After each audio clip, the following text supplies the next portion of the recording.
নবী সাল্লাল্লাহু আলাইহি সাল্লাম আবু তালেবকে কালেমা পড়াবার জন্য কি পরিমাণ কাঁদছে, চেষ্টা করছে।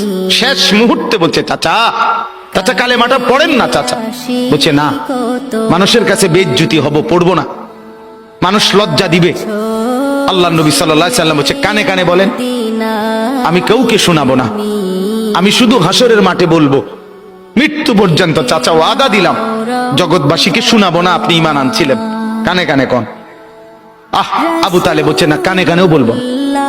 এবার নবী বলে, চোখের পানি ফেলতে ফেলতে, চাচা এমনও কইতেন না তো, ঠিক আছে চাচা, আমি কালেমাটা পড়ি, আপনি শুধু ঠোঁটটা নাড়েন,